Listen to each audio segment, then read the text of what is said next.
Welcome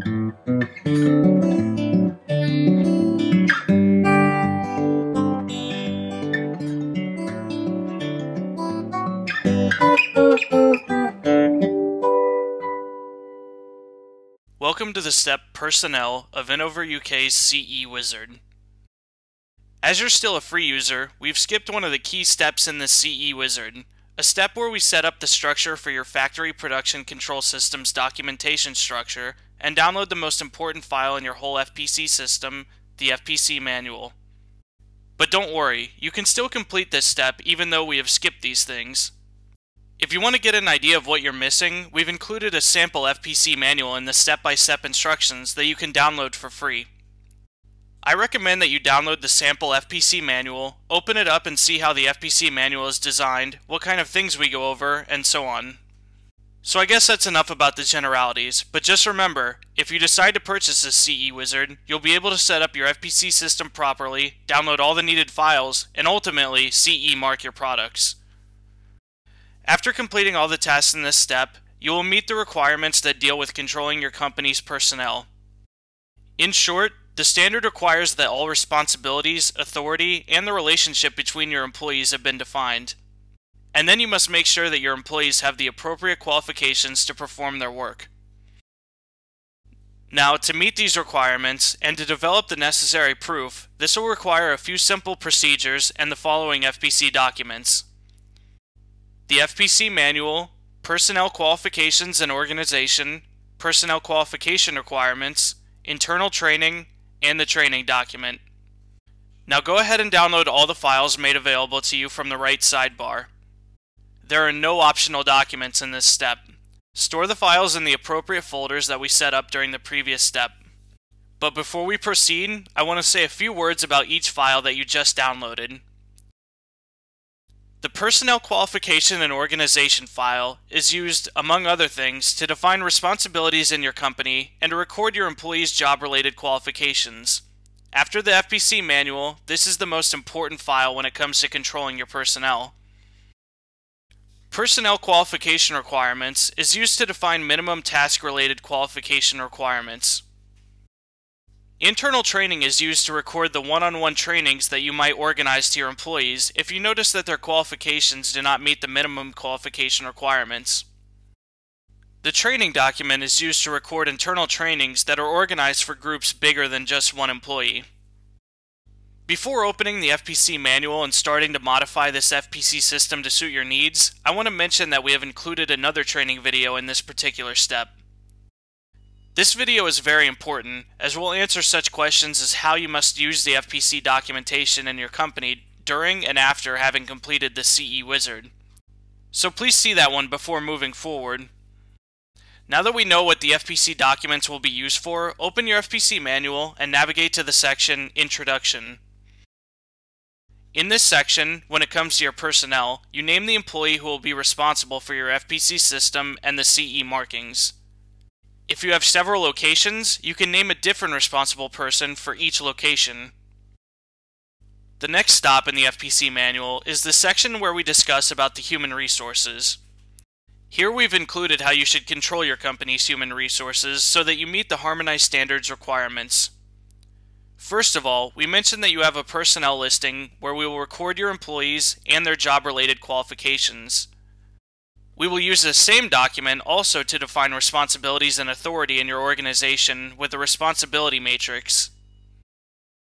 But before we start to familiarize ourselves with this important document, I want you to fill out the organization chart in the FPC manual that we use to define relationships between your employees.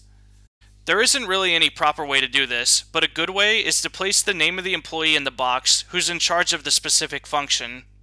If you want to, you can always add more boxes both horizontally and vertically. After you're done, proceed to the two following subsections: Qualification Requirements and Verification of Employees' Qualifications. It's important that you understand the content of these subsections, as the standard requires you to make sure that your employees are qualified. Technically, to make sure your employees are qualified, you must do two things. First of all, you must have defined the minimum qualification requirements for key tasks. Then, you must make sure that the employee's qualifications meet the qualification requirements. but we'll get back to this a bit later in the training video. Now you can save the changes done to the FPC manual and close it. Next, navigate to the file we previously downloaded called Personnel Qualifications and Organization. This document has a few important tables in it. First, the table for employees' responsibilities and authority. Second, the table for employees' qualifications and experience. The table Responsibilities and Authority is used to assign employees' responsibilities and authority in your company. Now assign the tasks listed in the table to someone. Please note that we have listed some common responsibilities here, so you can naturally add or remove the responsibilities as you best see fit. In addition, you don't need to list each and every employee here, just the ones who have the ultimate responsibility of the given task or are partly responsible for it. Also include one or more assistants for each task. If you don't know who the party responsible employee is, think of it like this. If the responsible person is on vacation, who will be the one covering for them? Please note that being responsible or partly responsible does not translate that he or she must personally perform the task. Being responsible just means that they are responsible that the given task is performed, and that's it. The table for Own Staff is used to list your employees and record their experience and qualifications. Now list each and every employee who participates in one way or another in the order to delivery process. For the qualification column, you can list the key tasks the employee is qualified to do and any other qualifications you might see fit. For example, if the employee has gone through first aid or fire safety training, you can leave a mention of this on the qualification column.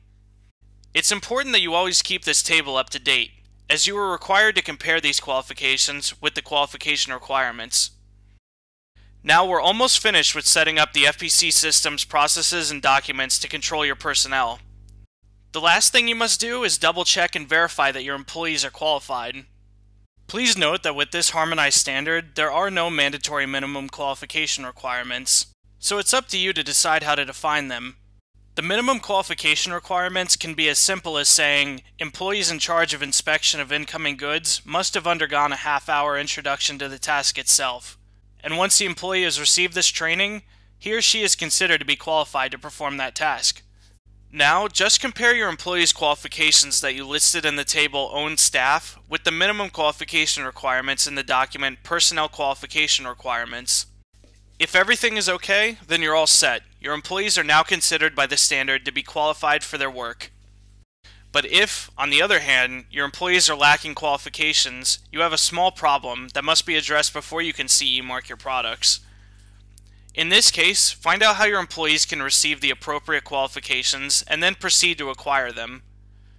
Just remember that once your employees have been trained, record the trainings and update the table Own Staff. For internal trainings, you can use the pre-made FPC documents called Internal Training and Training Document to record the trainings and participants. After training, remember to save these documents as proof. Now we're done with the standards requirements for personnel. What we've done is defined all responsibilities, authority, and the relationship between your employees, and then tackled the issue of how you can make sure that your employees have the appropriate qualifications to perform their work. Just remember to keep these files up to date, and then you're good to go. Before you can CE mark your products, there are still quite a few more steps, but they are more or less like this one. As a free user, you cannot continue this CE wizard any further.